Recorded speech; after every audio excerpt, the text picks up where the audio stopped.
and Dover Sole. One chamomile tea, please. Excellent. Right away, sir. May I get you anything else? Wait, merciful crap!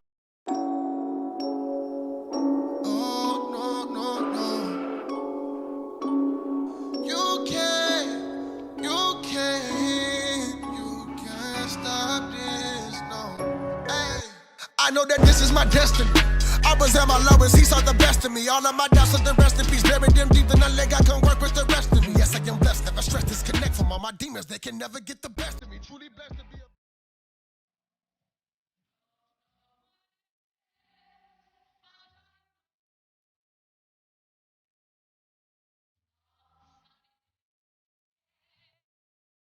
What does one do when they've lost the love of their life and they're trying to find solace?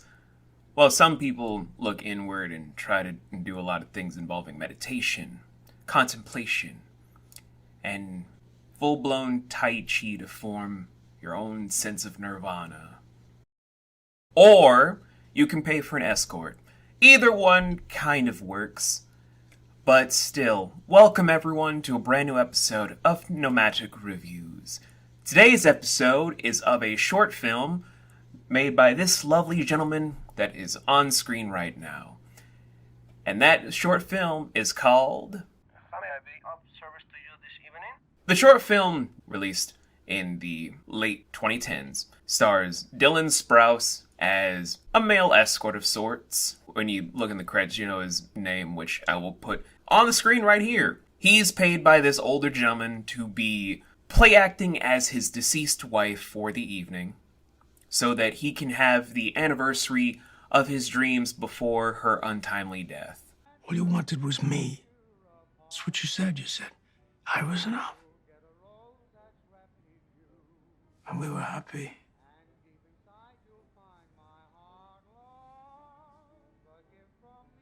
Now you're gone. I can't start over now. I'm too old, too tired.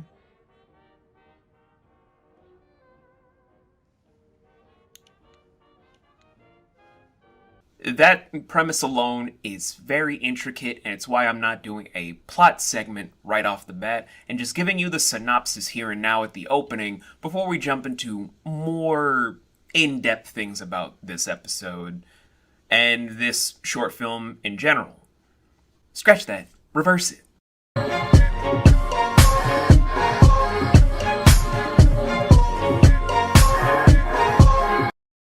Now, I wanted to touch on this short film for many different reasons.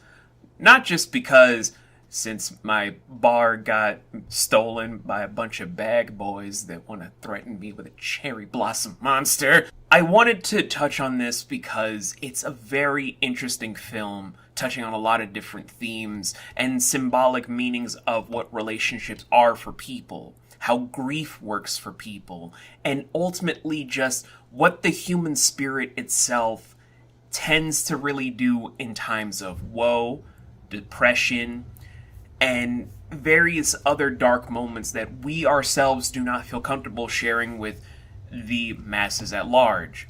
And that's a lot of beautiful symbologies that go into the makings of what makes this short film as impactful as it is. This gentleman does not need to wear a dress and have his long hair fashioned the way that it does at the start of it. He doesn't need to kiss this old man in bed, but it's the sense of comfort and the willingness to give an overall sense of closure through intimacy for somebody that really wants to feel that lasting embrace of love, even if it's from beyond the grave. It's kind of beautiful in a way when you think about it. Beautiful and sad. The birds don't sing no more. My phone don't chirp or ring no more. I left. The casting for this film, although limited, is not built around star power, but more on just finding the right actors for authenticity. The two leads, showcased on the screen right here. You and your daddy look very handsome tonight.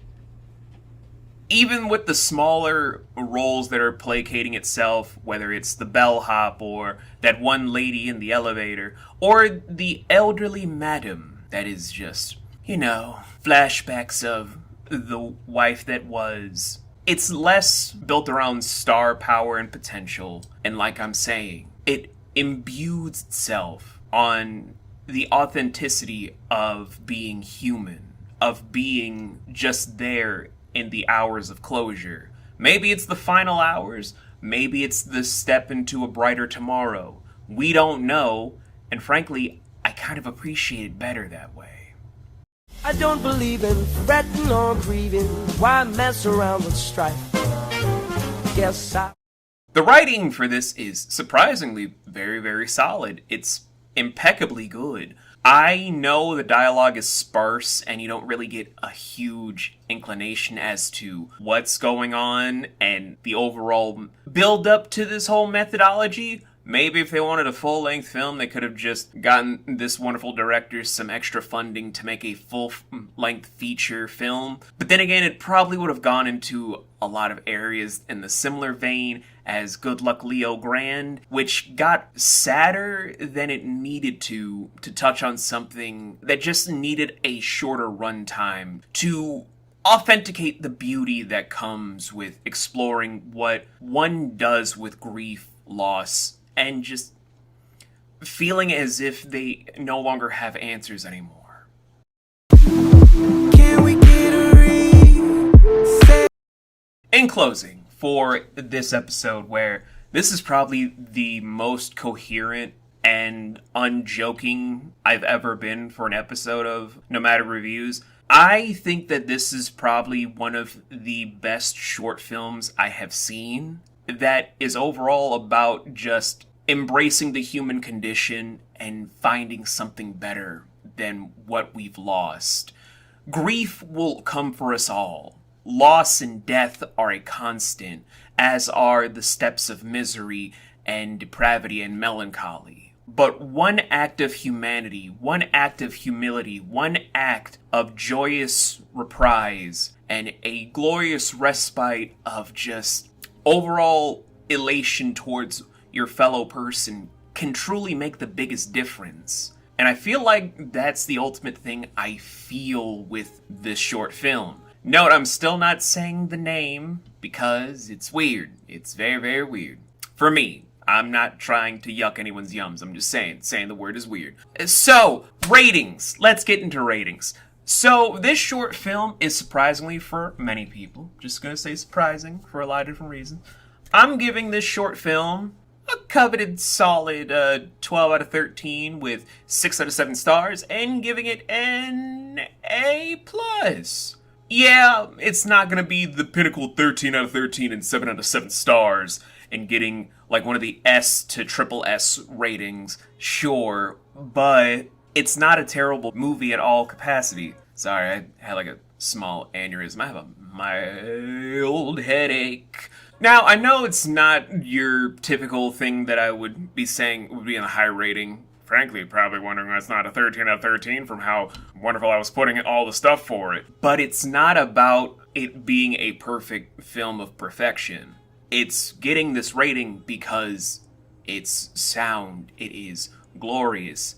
It makes me feel the greatest feelings when I watch it, whenever I put it on. It's why I want to show this to multiple people every time, because it's that good of a short film. Will it be up everyone's alleys? No, but that's the same case as trying to show somebody 1987's Overboard, or trying to show people The Soul Man. Not everything's for everybody. Sometimes for good reasons, sometimes for bad, sometimes it's just because. But nevertheless, I thank you all for coming out to see this episode. I know it's shorter than a lot of other episodes, but while I'm recording this first, you'll be getting this as the second new episode, where the first episode you guys are going to be getting is my second recorded episode, where we're talking about Vibsy Pop's show that's been in long development to finally be launched on Amazon, and then still deliver the same quality that she's been pushing out with Hell of a Boss. And if you guys see some bag boys,